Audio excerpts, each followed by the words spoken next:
Welcome to Diving Deep into Ecology. Thank you, I'm so excited to be here. Yes, you are. Tell us a bit of what you're going to be talking about.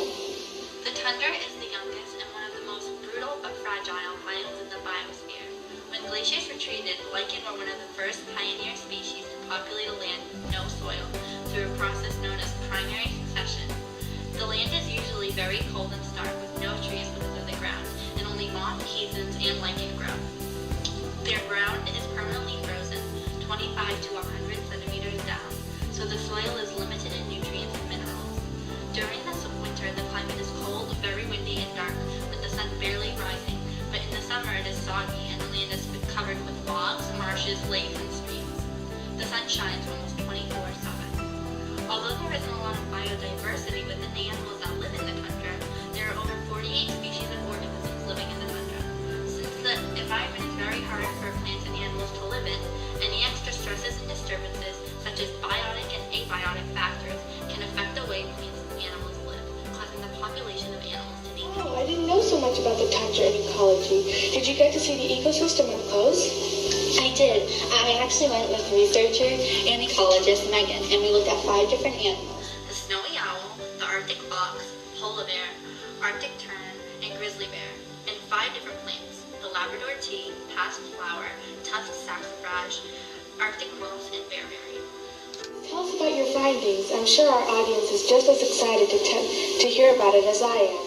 The Labrador tea is a species of small plants about 4 or 5 feet with woolly branches, 1 to 2 inch dark green leaves which are smooth on top and hairy on the bottom, and white flowers blooming in June and July. The patch flower is found in many areas of the tundra, though commonly found throughout northwestern U.S. and up to northern Alaska. It grows to be low to the ground about 6 to 8 inches in order to keep warm. The flower ranges from dark lavender to a whitish color. The tuft saxifrage grows to be 3 to 15 centimeters tall with rigid and hairy leaves. The plant likes cool weather, and its roots have developed a way to store carbohydrates, enabling it to respond quickly to the cold weather. Bearberry, small red berry, are seen from bears, such as the grizzly bear and polar bear, eating it. It is a form of a broad bush, and it stands 2 to 8 inches off the ground. An adaptation of the plant is its silky hairs and thick bark, which helps her maintain a homeostasis within the plant and keep it warm. Leathery leaves and white or pale pink flowers can be seen on the evergreen, which blooms from March through June. Bearberry often grows in dry, non-nutrients. Arctic moss is a very common plant in the Arctic that can live up to 9 years. It grows in underwater freshwater lakes. The green leaves are only 1 cell thick, and they have tiny rootlets.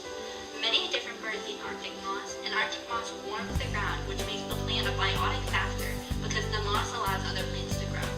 These plants are all at the bottom of the food web with a trophic level of 1. Since they are the producers that receive nutrients from the soil and use sunlight, the main energy source for life, to produce energy. CO2, water vapor, and other atmospheric gases form a layer around Earth and lock in heat, energy, and preserve the biosphere's average temperature, allowing Earth to remain an appropriate habitat for life. CO2 is constantly being released into the atmosphere by human activity, respiration, and decomposition of decaying matter. Plants convert CO2 into carbs, which are then passed along the food web to other animals. Also at the bottom of the food web are our decomposers, whose niche is to decompose dead animals and plants and help keep the surrounding clean. These decomposers help a lot in the nitrogen cycle. The decomposers, through nitrogen fixation, convert nitrogen gas into ammonia, which other bacteria then convert into nitrates and nitrates. Producers then use these products to produce proteins. The consumers then eat the producers and reuse the products for other things. When organisms die, bacteria converts the nitrates and nitrates into nitrogen gas through denitrification. Welcome, Megan. Thanks, I'm happy to be here. So we heard about the plants, so tell us about the animals. I'm very curious. Well, the Arctic tern has the longest yearly migration of any young sea bird, covering over 25,000 miles. It follows the summer, immigrating to Greenland for the northern summer solstice, and emigrating from Greenland to Antarctica for the southern summer solstice. This yearly migration causes the population density to increase as they populate the Greenland tundra and decrease as they leave Antarctica, and vice versa. Although there was an estimated 100,000 pairs in 1950, the population declined to under 65,000 pairs in 2003. Human disturbances are the major limiting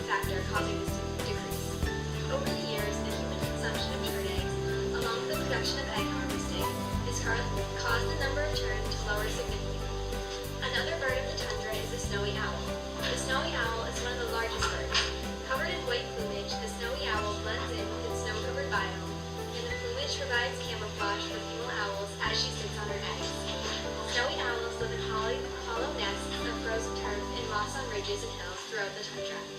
The owl feeds on lemmings, wolves, rabbits, seabirds, and the Arctic fox, making it a carnivorous animal. The Arctic fox is covered in a thick white coat, which acts as camouflage to blend in with the tundra's snow and ice.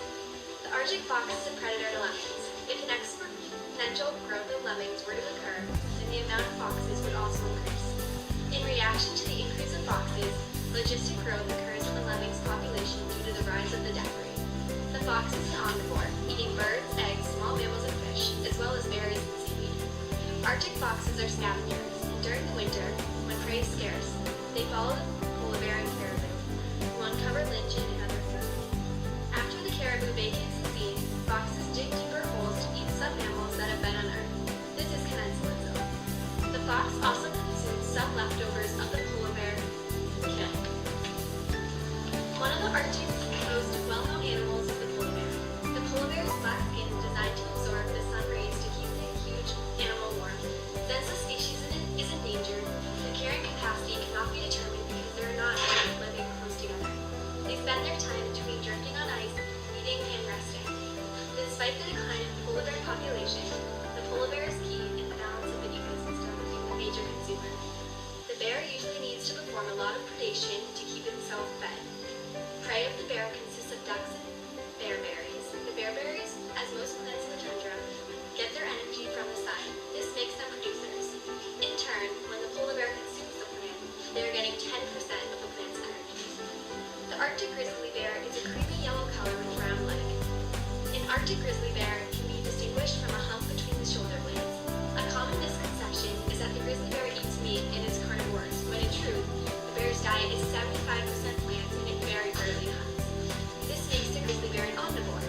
The bear hibernates in the winter until spring. They are mostly solitary but are not territorial and can be seen grazing with other bears. Now, you said something about energy when you were talking about the polar bear. Could you explain a little bit more about that? Sure. Generally, 10% of energy in one trophic level is passed on to the next. This is because animals use the other percentage for other life functions. In this case, bearberry would have the greatest biomass because it is a producer. Is there anything that affects the biome's ecosystems, Ciara? The timber industry is a major contributor to the Arctic biome's ecosystem. When trees are cut down, secondary succession occurs, and the whole population of trees has been affected. The community of organisms living on the trees that have been cut down can be a non-renewable resource because the ecosystem in which the trees had been cut down will be changed, possibly forever. If the lumber companies are following the laws, the trees will remain as a renewable resource. However, in extreme cases, if the land has been overlumbered or has been experiencing a drought, desertification can occur. In the burning of these trees and other human activities, CO2 is released into the atmosphere. This is viewed as a pollutant to the ecosystem because it has raised the level of carbon dioxide in Earth and affects the global warming. The negative effect this has on individuals within the ecosystem gets worse as the food web progresses.